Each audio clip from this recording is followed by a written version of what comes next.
Well, I've started making the platform canopies, so stay tuned and all will be revealed.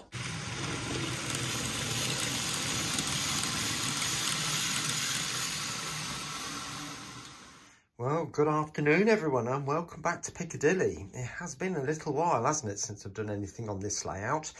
And I'll just show you the car park. Yeah, it's the same as it was before, but that will get done, I promise. Just very briefly, I've decided to not put out the second video on the Class 25. I'll show it in the next double O gauge video, but I'm not going to do a process how I did it type video. So sorry about that, but that's the way it is. But what I am going to look at in this video is starting the canopies which run along these three platforms. Okay.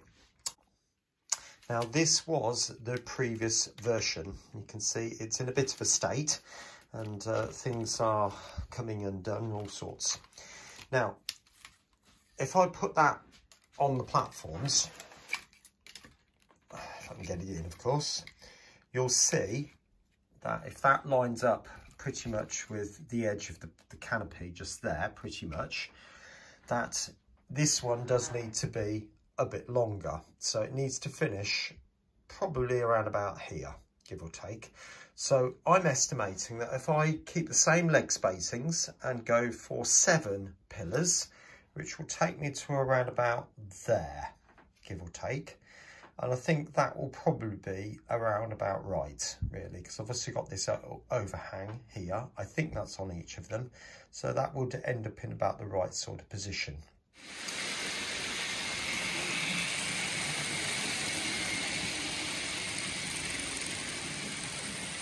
Right, welcome back. Now you can see I've printed off quite a few of these different things there.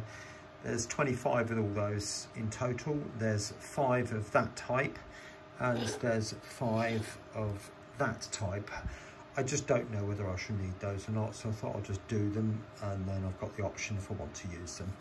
But what I've also done is made a jig because the actual post bit is made from this stuff.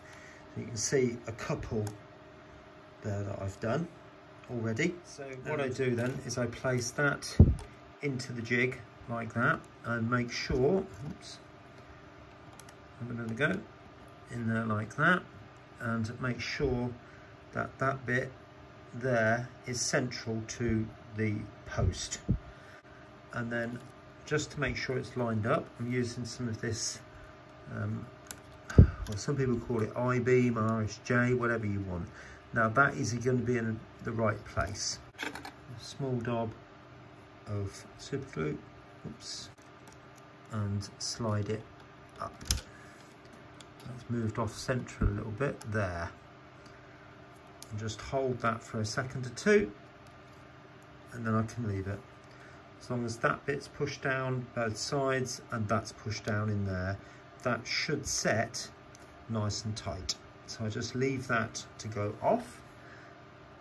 Now in the meantime, what I can do then is I've got a ridge here, so against that ridge I just make a score mark over those 2 side pieces. Right, so one last thing that I'm just going to do is just run a pencil over that little mark there, and I know exactly where to cut.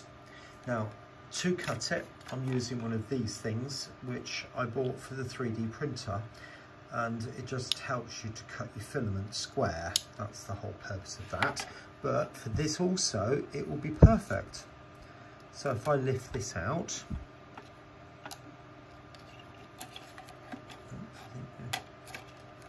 like that,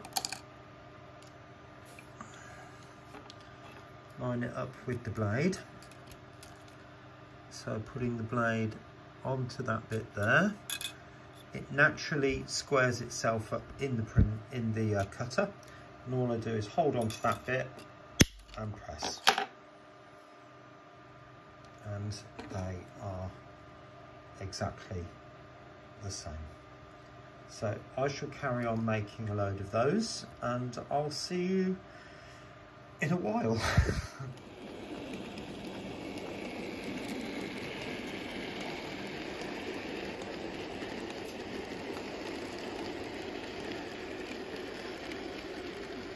Right, welcome back. As you can see, I've been very busy on the 3D printer and cutting pieces of card as well.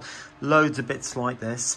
Now, these canopies, this is going to be the top, and there will be a plastic styrene facing going over the top of this.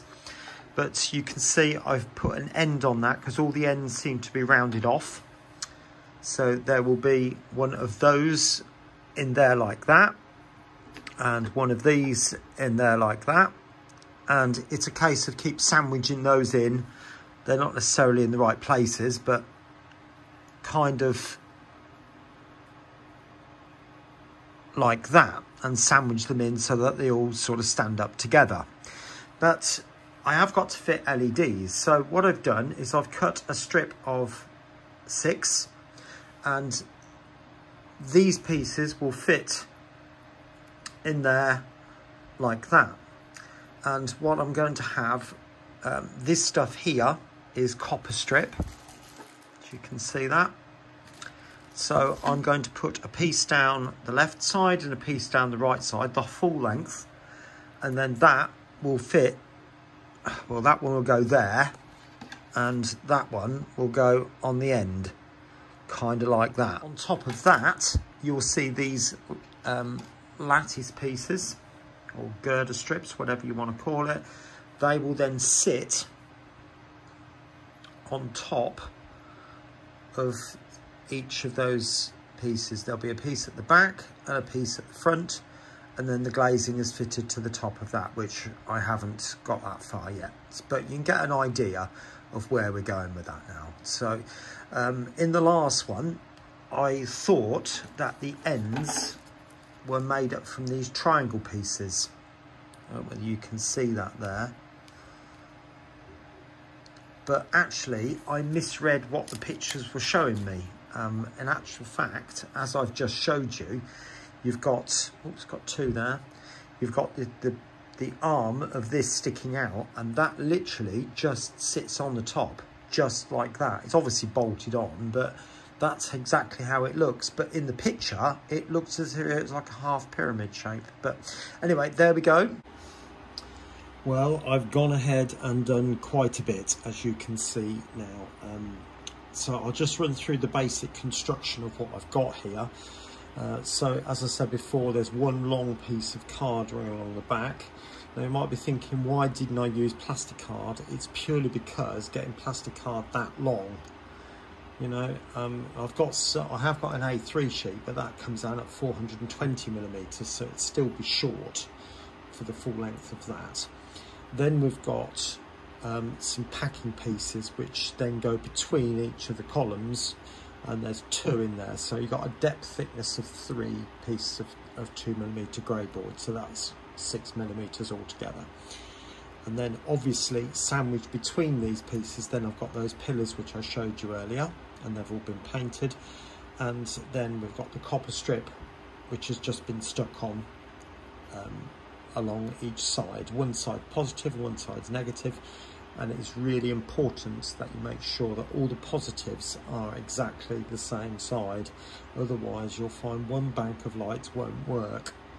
And then it's a case of I've got to solder these pads to the copper strip. And also this one, you can now see that I've got these side pieces on which sit like that, and you'll have another one which then sits on the edge, kind of like that. So I might make a spacer piece that goes in every now and again just to help guide those in, so I get them in the right places. Right, okay, as I said in the last clip, I have gone ahead and soldered these parts up. Some of the soldering is awful, but it's going to be covered, so I'm really not going to be worried. There are these cowling pieces which will fit over the top, as I've said before. Okay, so what I'm doing now, I've obviously got the LEDs stuck on and also the copper strips. What I'm doing is putting the multimeter onto continuity. So if I was to take the 2 terminals, and it checks if there's any breaks in the current or any breaks in the circuit. So if I touch those 2 together, you hear a sound. So if there's any gaps in the circuit, excuse me, then you you will hear it.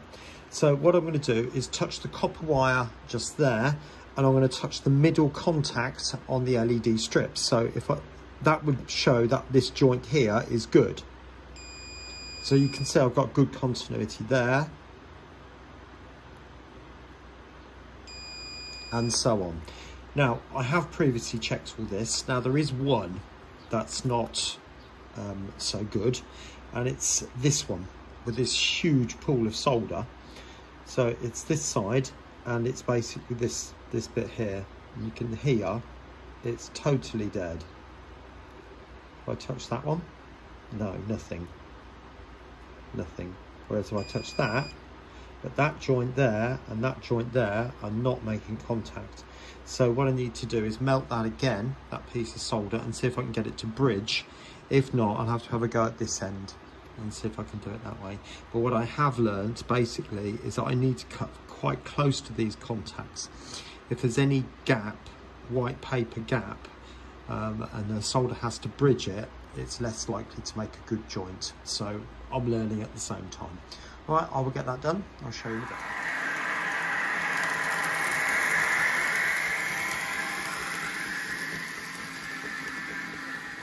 Right, welcome back. So you can see now I've gone ahead and done more. There's just one more little bit to do at that far end, which is just printing now. But I thought before I put the cowling over the top, it's probably best that I just check that the lights work. So I'm by the 12 volt feed of the 00 gauge layout, and the lights are on above. There's a connection point just there. So if I plug in the red, and that one on this occasion goes into the left, hopefully that will just stay there. And then if you just watch the lights, hopefully they'll all come on. Excuse my arm. And the black, there we are. So all of those have lit up, which is very encouraging, and I have checked the other two, and they're working as well, so all is good. So I can now start fitting the cowlings, which are these things. They need to be sprayed with a white primer first, and then they're painted with a very pale grey. So they're slightly off-white, if you like. So that will get done next, and then I can start, like I said, sticking those over the top. All right, I'll show you that shortly. Well, as you can see, I'm nearly there. I've still got these greyer panels to paint, and there's one more to make over there, and another half one to make just there. But I've made a discovery, if you like. I've made a boo-boo more than anything else. They're just too high. So what I've done is made this really Heath Robinson jig, just from 2mm grey boards, just stuck both bits together, and that will then slot over the top. I've got it to the correct height that I want them, and then I should just come along, line it up, and go snip like that. So that'll be all interesting, I hope. I hope it works. Otherwise I'll end up replacing all the legs, but never mind, we'll see how it goes, and I'll show you in a bit.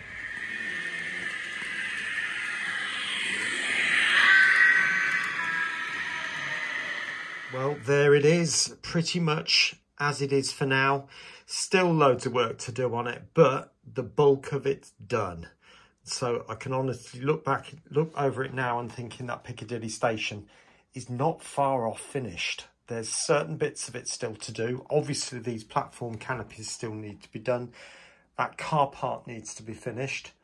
Loads of gantries need to be put on, electrification gantries, and then signals, which I'll talk to you about in another video. So it's taking shape. I'll catch you soon. Take care of yourself. Bye for now.